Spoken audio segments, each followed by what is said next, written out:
very early in your career. I think really knowing a lot about a thing matters.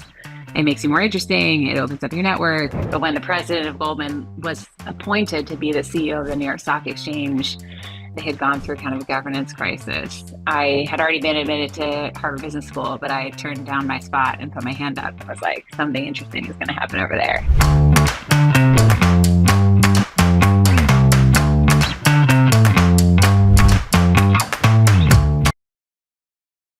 So, Courtney, it's great to have you. You are actually our first CFO turned investor on the podcast. So, I'm sure Wow. it's going to be special. The pressure is on.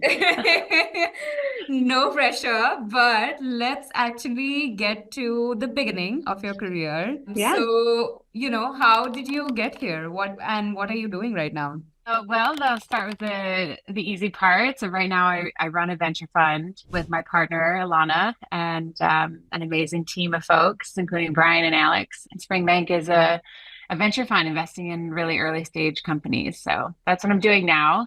How I got here, I would say I got here following some really interesting bends in the road that to me kind of smelled like opportunity and inflection point in different industries. So I kind of learned really early on that maybe your career doesn't take such a linear path. And so I kind of maybe developed a bit of an appetite for risk taking and going out to checking out interesting stuff. Well, initially the risk taking was sort of foisted upon me. So, I started out very traditionally. I graduated from college. I went to work for an investment bank in New York called Goldman Sachs, which I'm sure everyone's heard of. And when I graduated, I'm like a dinosaur. So that was the hot job to get. And I knew what banking was, but it was a little bit more just this feels like the right next step. It's hard. Let me go try something hard. And I was interested in moving to New York. So I started as a mergers and acquisitions banker at Goldman. I worked like a dog, like everyone does. But I really liked it. It's like really fun people. They were really smart. I learned a ton.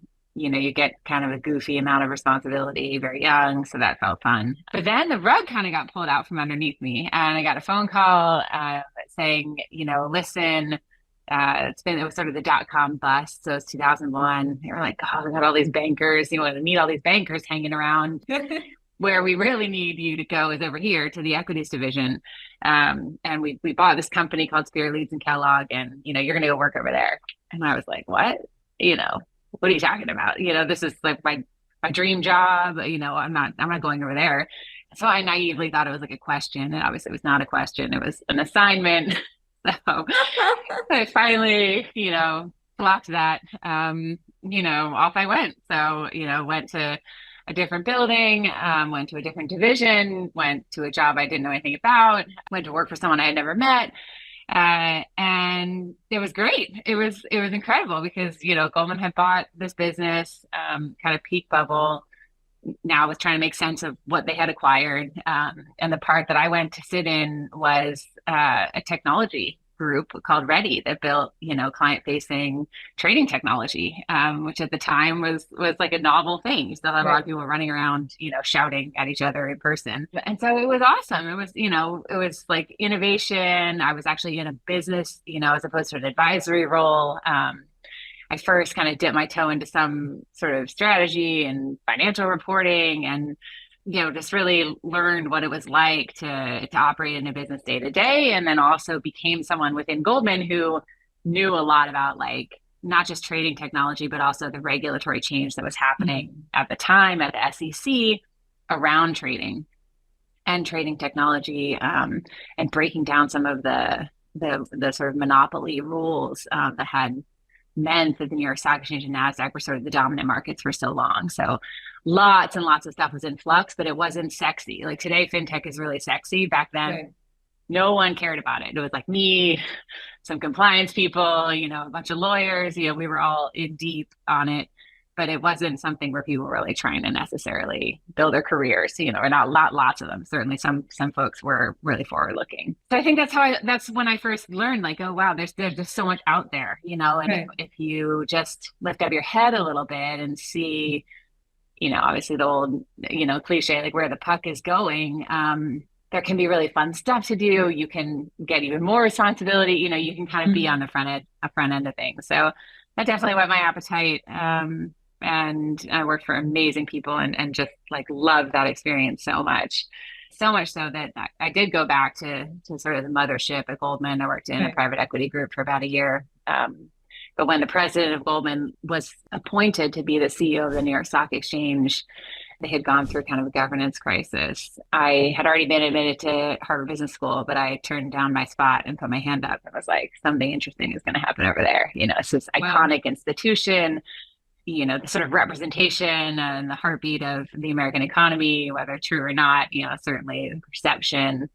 I always had a little bit of an inkling towards public policy. So I felt a little bit like this is important work, you know, let's go shore up this important American institution. So I went along. That's pretty exciting, and I also like the fact that you always stress on the importance of regulation, SEC, etc., and that also talks a little bit to the portfolio that you've built, I guess, at Springbank, and maybe we can talk about that later. So it's called Springbank Collective, right? What is a collective? Yeah, so when we started Springbank, I guess it was in 2020, when we really got going as a collective. Yeah, we had been testing a thesis for Springbank for about a year at that point. And instead of thinking about gender lens investing as investing in female founders, what if we thought about gender lens investing as investing in businesses that were building for outcomes that benefited women more broadly? And they probably wouldn't be things that were exclusively for women. That was our thesis. Our thesis was that there had been a lot of areas of the economy that had been overlooked in recent decades because they were often considered like quote unquote women's issues. And if you kind of, again, where's the puck going, you could see massive kind of cultural and social change around gender norms, the balance and sharing of gender roles in households, especially heterosexual households. You could look at demographic trends. You could see that the birth rate is below the replacement rate in the US. We are going to need every single person we can possibly muster in the workforce. That was going to put pressure on retaining women. It wouldn't be just, you know, what's been characterized often as a DEI issue to retain and promote women. It would be like an economic and a labor force issue to be able to retain and draw women into the workplace. We have a massively aging population that's ballooning. We know that women in their midlife are often the people who are caring for that aging population. That felt unsustainable. You know, the sort of number of worker age people to older age people is going to be cut in half, basically, in the coming decade. So it just felt like, wow, a lot of these areas, you know, we call it the care economy, for example, or thinking about tooling for flexible and remote work. You know, this was before the pandemic. We started in 2019 working on the thesis. That felt like something that, you know, had huge tailwinds. And so that was and is the thesis for Springbank, was to think through, okay, all of these things are really like infrastructure build. They're sometimes more like soft infrastructure versus, you know, data centers or highways, like hard infrastructure, but they're like every bit as essential to a well-functioning economy and a very engaged and active workforce. And so that's sort of the core bet, is that these women's issues, in quotes, are actually everyone issues. They're big economic and labor force issues, and they should therefore present, you know, some pretty unique investment opportunity. Right. That maybe other people weren't as focused on. And then do you invest early on, or what does that look like?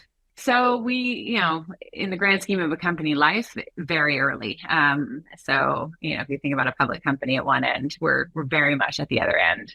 The early stage, you know, does get parsed down to, you know, an angel round, a pre-seed round, a seed round, a Series A. The market is really in flux right now. So I find those terms can be even a little less helpful than they probably have been in the past. But yeah, we're usually, you know, maybe we're the first or second institutional check into a company. You have a few portfolio companies that work with the government, including Promise Pay, Rec, and Divergent. And typically, venture investors stay away from anybody having to do anything with the government. So how did you decide to invest in these companies from a venture perspective? So I kind of answer in three ways. One is, macro, one is like our team, and then one is the business specifically. So one of the driving tailwinds for our overall fund thesis is that it's not just that people will want more technology and better services in these like historically, overlooked or women's issue areas of the economy.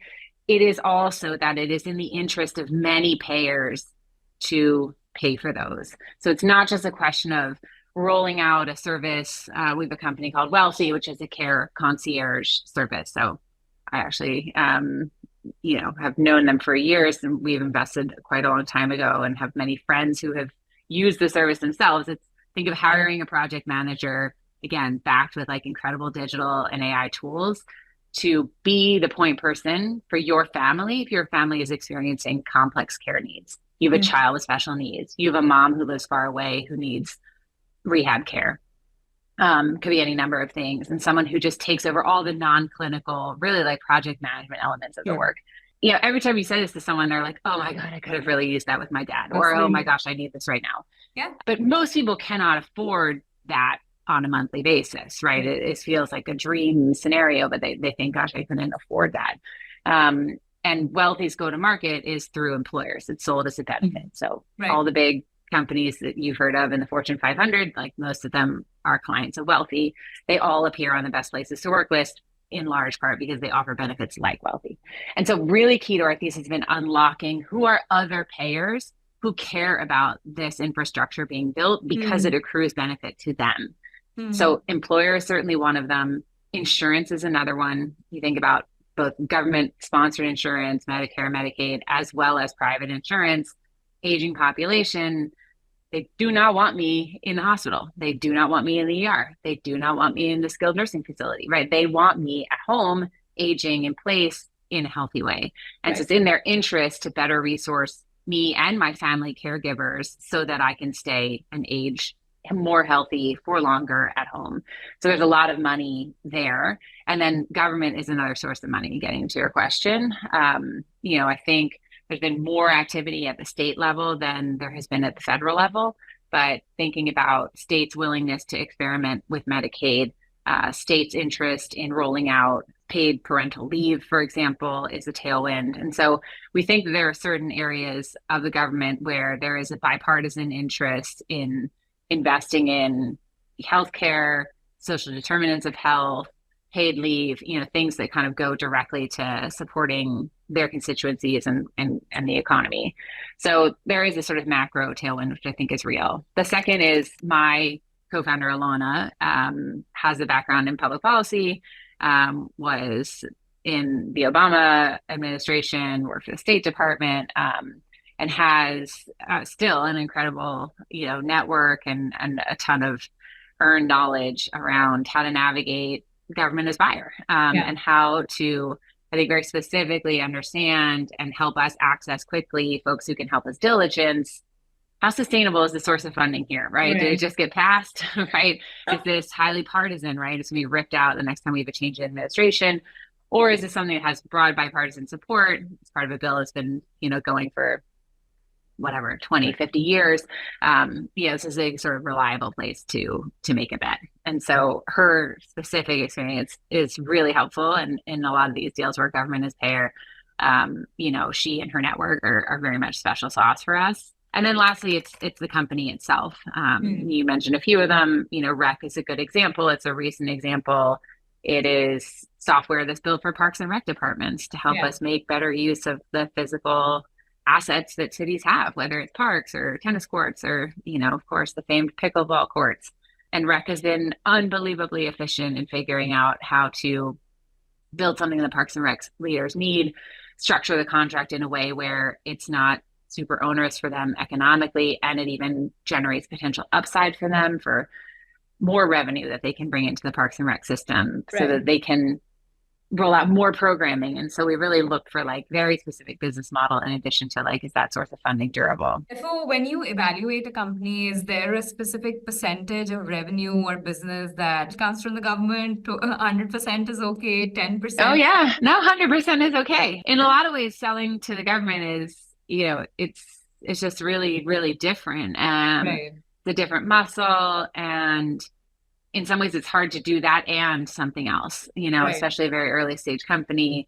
It's actually better if they just focus on learning how to navigate the right, government, right? right, It's no small feat learning how to contract with Medicaid, right? That right. is like a huge hill to climb. And so, in a way, I think I'd be more nervous if it was a company that was proposing to kind of dabble in government, right? Mhm. Versus really understanding how the business model is going to work, how they're going to work with the government. So, yeah, we're not Right. afraid of everything being tied. So how does Springbank think about early stage or maybe unproven companies in this space particularly? And I'm especially curious because you have a background in financial services. So how do you really think about the quality of businesses or revenue in this space, In AI specifically, in AI specifically? Yeah. look, I think there's a lot of hype, and Yeah. also the hype is real. Right. We have looked a good amount at ways in which AI is, shaping, and intersects with our sort of career theme and the future of work. And I alluded to some of it, but one aspect of the economy that's not talked about that much is that in spite of a lot of technological advancement over the past couple of decades, US productivity has not actually improved. Right. And there, I think, is one hypothesis, which is part of the reason for that, is that technology has not been widely adopted. So you've Mm. had a handful of companies who've been really smart about adopting it, and they've captured most of the benefit of it. But because technology hasn't sort of permeated many old industries, it just the diffusion is not there in a way which has been able to drive, mass scale productivity improvement. I'm not an economist. Sounds interesting.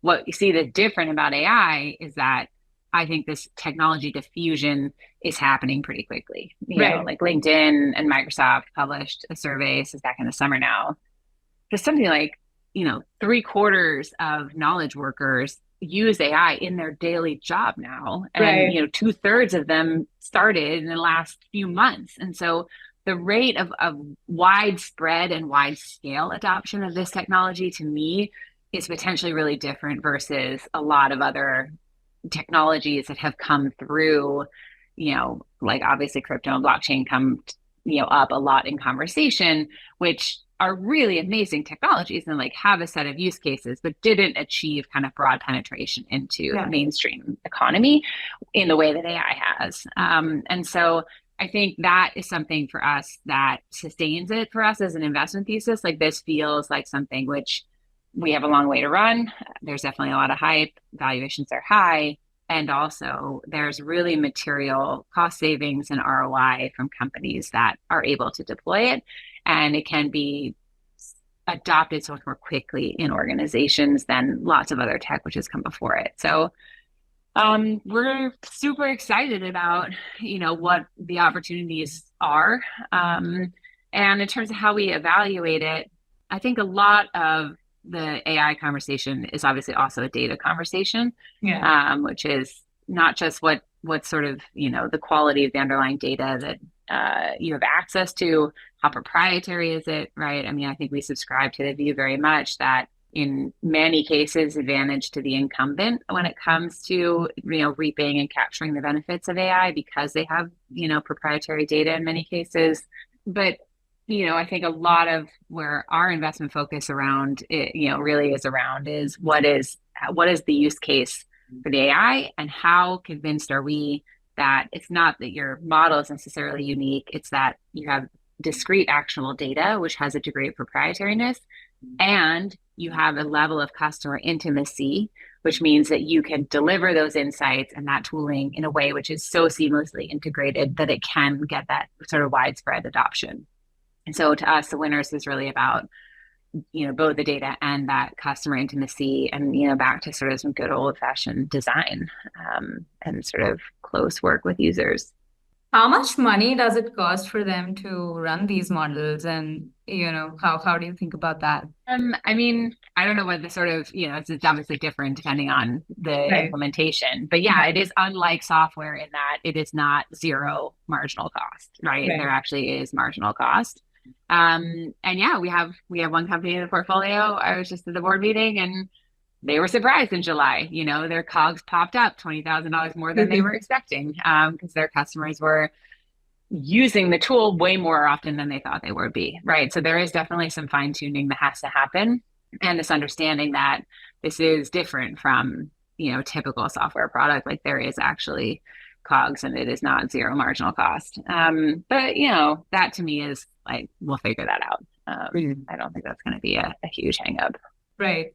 And I think one thing that I'm actually increasingly hearing is that domain expertise within the sector where you're building, which may also lead you to have better access to data, is Mm-hmm. actually important. How are you thinking about a good AI founder, if at all? Or do you think about it or think about them as an AI founder or a healthcare founder or finance founder? How do you think about that? I think if we did more stuff in deep tech, there could be something, an AI founder as a sort of phenotype. That's not as much how we think about it. I think to your point and what I was talking about, like that customer intimacy Right. and the delivery of how the AI specifically works. How does it integrate with workflows? How does it offload, a service person? How does it create magic for a particular workflow for a frontline person or a customer? That feels to us like it's going to be where the edge is. And so we are more thinking of AI as an incredible enabling technology that is going to be very widespread. And it's a tool. And really, it was going to come down to understanding how to expose that tool, Hmm. marry it with your data and your unique insights in a way which, creates that magic as opposed to it's just an AI company. So Yeah. just talking about fundraising, actually, in one of your podcasts, you mentioned that your first most meaningful contribution came after a dinner with an experienced woman leader who wrote you $1 million after a dinner. So, walk us through how the conversation went and what expectation did you enter the conversation with, and what did you learn after it? Yeah, so a little more color here. So this Yeah. woman was known to me before. She's in my personal network. She lives in my neighborhood. But I had never worked with her before, Right. and we were just sort of casual acquaintances. And she's more experienced than me, further on in her career, had actually retired. And herself had been involved in founding a large investment management firm, which had gone on to have billions of dollars in AUM. So Yeah. she knows what she's doing. And yeah, it was not over dinner. It was just in her apartment, sitting at her dining room table, though. You're right. And she had just really sought me out in a way which I think was just pushing me along. You've kind of alluded to the fact that it can be hard for people leaving like large companies or established finance jobs to, take the risk and go into early stage. And so, maybe that was some of it she had done herself, and I think she just kind of marked me as, needing a little bit of nudging along, like, come on, you should really do it. Um, so I thought it was just to sort of sit down, give me some feedback on the deck, give me some advice. We had chatted before about the idea.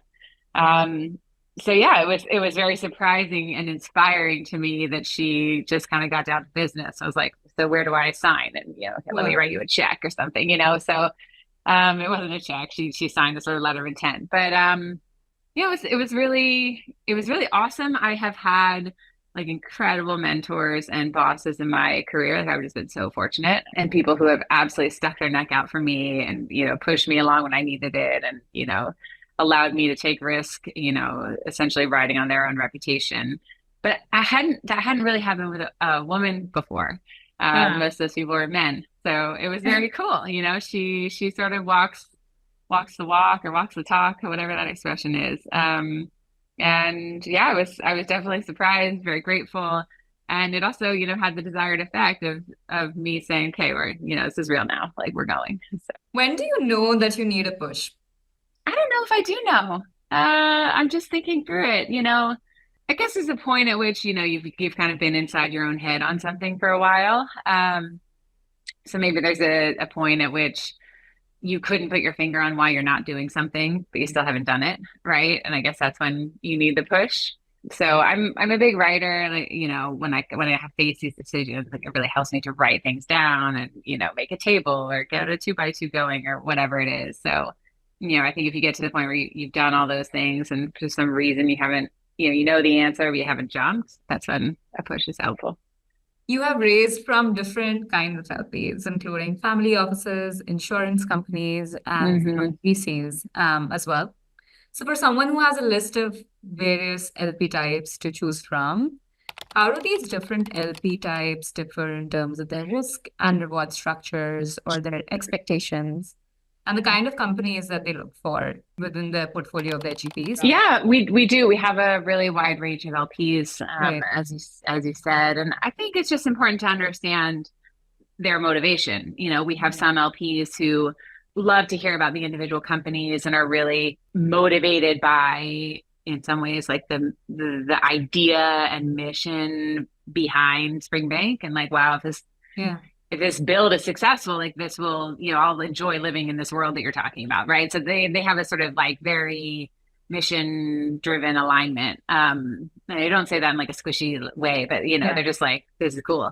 I love your thesis. Others are financial investors, they Right. just think, oh, interesting. This is not a space that I pay a lot of attention to, and I don't see other deal flow like this, and I've never seen a fund like this, right? Like this is just not the type of thing that I have given a lot of mind share to, and therefore probably not a lot of portfolio share to either. So this is really interesting financial exposure that I don't have, and maybe I'm missing something. And so we have a fair number of those. We definitely have some impact investors who are straight up, institutional, large check impact investors.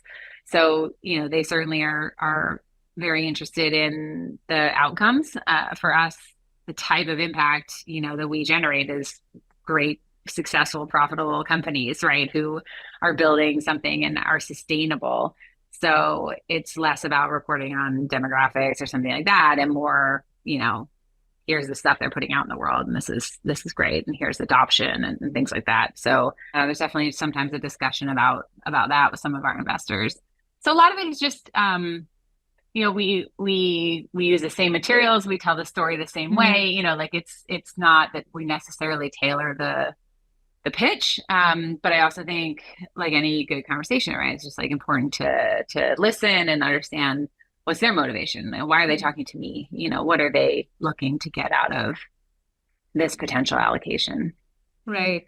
And how many meetings per LP should we take before finalizing, or just right, getting them to sign the letter of intention?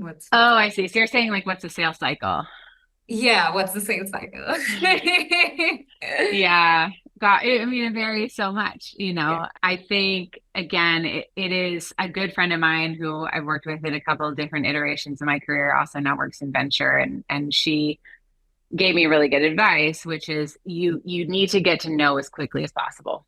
And so I think a really important part of the conversation is always understanding what are this person's motivations. As I said, what are they hoping to get out of the allocation? What's their decision-making process look like? And then surfacing very quickly what their criteria are. Right. And if you don't meet them, and I think there can be a human tendency to try to leave that stuff out, right? If there's something about our investment strategy or our fund or something about the way we run the business that is not a fit for an LP, I think there can be an inclination to sort of like hide that and hope they don't notice. And I think that's just a really bad inclination, because eventually you'll get to everything in a robust diligence process. And it would be terrible to have wasted all that time and find that out at the end, rather than try to find their main threshold issues. And if there is a disconnect, surface that right away and see if it's something that can be overcome or not. Yeah. So, I can't say how many meetings, in some cases we've probably had 8 meetings. In some cases we've had 1 meeting. I think a lot of what we do, which has been helpful to us, is 2 things. One, we try to think out loud as much as possible. So we have a pretty big presence on LinkedIn. We publish stuff a lot. We, have been very fortunate to have a partnership with Melinda Gates' family office, where we have worked in collaboration with them and some other of the organizations that they sponsor to host events, do research, publish research reports. And so by externalizing our thinking, I think a lot of people kind of can get to know us and how we think about stuff before they've ever seen our deck. And so there is a bit of a self-selection there, which is really helpful. And then we really lean into like really qualified leads, warm introductions, not because it's like clubby, but more because it just makes sense to, go try to find people who you think are a good fit, as opposed to getting a list of 200 people at a conference and pitching every single one of them, which I think is just exhausting for everyone. Right. And therefore, who within a big firm should be the ideal person to have these kind of conversations with? Because you said that it's important to understand what they want from you and where you could add value, or where they could add value as well. So who's the right person within an investment firm to speak with? I mean, firms are obviously very different, so it's hard to say it's this title or that title. Some firms have a whole investment due diligence team. Some people have nothing of the sort. So I think I'll answer it a little bit differently, which is it's great to get a warm intro to a senior person at a firm and have them have an eye on it. But I think you're never going to skip the process. And, I grew up in financial services. I benefited massively from the fact that, even the youngest people have a very loud voice at the table because they're the ones doing the work. And so I think it's a combination of certainly try to get that intro at a senior level to get that buy-in, right, and to confirm that this is something that feels, in their wheelhouse of interest. But then, don't expect to skip the process, engage the team and, let them get in deep. And I think, make sure you're doing the work with the team on the ground that's making the recommendation at the end of the day. Now, I wanted to double click on your work at the NYSE. During your time there, it underwent multiple transitions, beginning with the merger in 2005, then the group going public in 2006 to its sale in 2013. So for someone who's looking to restructure an organization from the inside and is not a banker, can you tell us why, when, and how did a storied organization like the NYSE decide to change the structure? It's very meta. Sometimes people are confused and I say like, I worked on, the go public transaction for the New York Stock Exchange. They're like, wait, what? But yeah, the New York Stock Exchange, as many other of the stock exchanges around the world, used to be owned by their members. They were sort of industry utilities. They were nonprofits, which was in a way a protection mechanism because they were also monopolies, which, as we all know, the best marketplaces actually naturally tend toward monopoly because you get the best pricing and the most competition, the best liquidity. So it's totally natural and normal that a market would tend to towards monopoly, but then, the sort of mutual ownership and nonprofit status was the guardrail against that.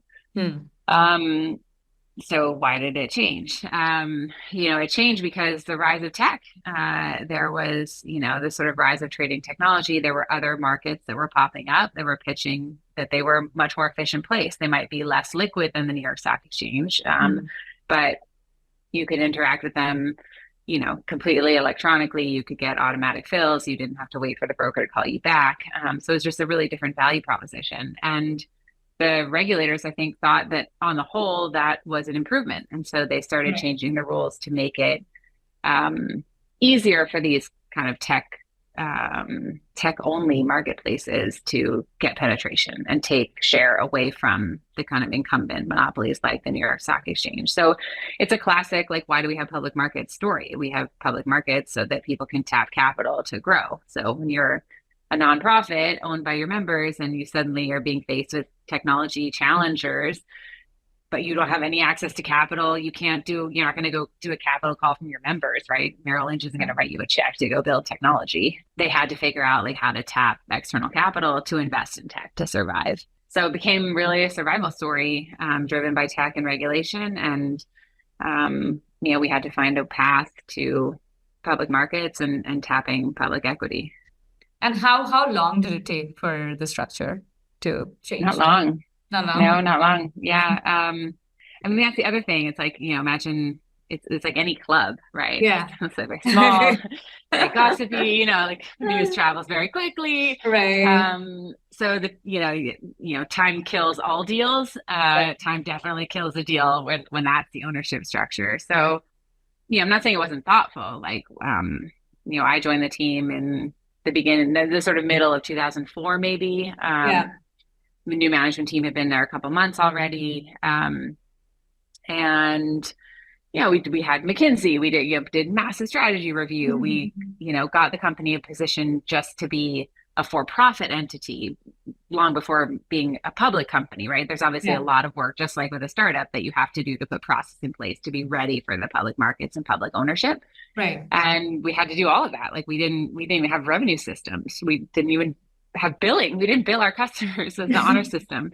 So there was a lot of like internal build that had to happen and a lot of strategic work to figure out what is the best path here and what is the strategy and what is the technology. We're raising money for what? And so there was a ton of work that went into making the decision and kind of getting ready to sort of pull the Band-Aid, if you will, and transition ownership structure. But that sort of transaction, both the change in ownership structure and it was a merger transaction with an existing public company. So we didn't go through the whole, IPO filing process and roadshow. It was literally like a transaction that got done almost overnight. That all happened, swiftly, as you would hope. Are there any, or rather more recent and similar examples that you may have come across? I mean, funny enough, not a happy story, right? But the sort of SPAC boom of the past couple of years is very analogous. It's a shortcut to a change in ownership and to a public market listing. I think, well, there's lots of things that went wrong with SPACs, right? But one of them is, I think, just maybe not enough consideration for the fact that a SPAC is not a financing vehicle. It is a route to public company, right? And being a public company is a whole different world and a completely different animal than being a private company. And so I think it became very tempting as a financing vehicle without, us collectively as a market kind of realizing, oh, wow, but afterwards, you're a public company. And in many cases, you're a very small public company. And there's sort of nothing worse than being a small public company. Absolutely. Now, with an organizational restructuring also comes career opportunities. So what role did you play in the 3 transitions I just mentioned, and what were your biggest learnings? I mean, I got older in the transitions. So, the first one was 2004. I was very much a child. And the last one was 2013, when, by many people's standards, I guess I was also still a child, but, certainly had more life experience under my belt. In the first one, as you say, like there's just lots of opportunity in a transition. So I did it all, I got the coffee, I made the slides, I built the model. And I also did like a ton of really interesting work, with McKinsey. And so I kind of got to run all over the landscape there. And I benefited from, everything I had learned at Goldman and the time I had spent there with, they have incredible lawyers, incredible compliance people. And so I came into the NYSE as someone who really understood the competitive landscape really well and regulation. So a lot of it was just, I think, as a young person, right, just like willing to roll up your sleeves and just do a bunch of stuff, truly whatever is needed. So, that was the first one. And then, I kind of roll those together, like, the go, sort of turn to for-profit and go public. By the end, I was in a much more formal role where I was on the management committee and I ran strategy and M&A. That was my function. I had a team of 20 amazing people. And a lot of my role, which I was just recommending to a friend this morning as being really important, is as a company is going through a transition and maybe knows that a transaction is necessary to kind of get to the next level of growth, which we determined it was. Like a lot of my job, frankly, was documenting that process for us as a company and for us as a board. And the, learning to think on paper and learning to frame things and take the board consistently through a discussion, obviously led by our CEO, not me, but like through a process of evaluating options, determining why some options are better than others is really essential. It's essential. We talk about prepared mind in investing. There's also prepared mind in governance and running a company. And so, once you're public and you're out there, there's really anything can happen, right? One day we got a hostile takeover bid, right? Another day we got shareholder lawsuit. So you have to have prepared mind there too, because you don't have a lot of time to respond. And if you haven't been doing the housekeeping of, thoughtfully revisiting what are your strengths and weaknesses, what are the strategic options, how is the landscape changing, what's inhibiting us from growth or whatever it is, and constantly laying that out. When these things surprise you, which they obviously always do, you are just in a much more difficult place. And even if you take a good decision because you have been thinking about it, if you haven't really done the sort of thinking on paper and don't have the documentation of the process that the company has been through, which has led to that decision over, in our case, years, it's very hard to defend yourself if you're challenged, basically. Makes sense. I think you focused a lot on capital and time management at NYSE. So what does a resource allocation strategy mean to you, and how has it changed from when you were at NYSE to Marsh to now when you work with startups? Yeah, it's so hard. Like this role is by far the hardest, I think. Yeah. You know, uh, in a large company, in a lot of ways, like your priorities are set for you, and therefore, and your schedule is dictated to you, right? Today we have a management committee meeting. Next week we have earnings. And so it's pretty evident like what you need to be working on, when you need to be working on it. Right. Like everywhere else, like the important often, is sort of sacrifice at the altar of the urgent. But there is a structure which is very helpful in like dictating your work and planning your time. I think in venture and startups, like it is the Wild West, right? Every day I'm like, was that a good way of spending my time? I don't know, and I won't know for 10 years, right? I have no idea. So the feedback loop is incredibly long in this part of the world. And so I find that, that is the work actually is trying to figure out how should you be spending your time. Well, thanks so Yeah. much, Courtney. It was great to have you. And Thank you. very insightful answers. So I am so excited to actually finally publish this. Awesome.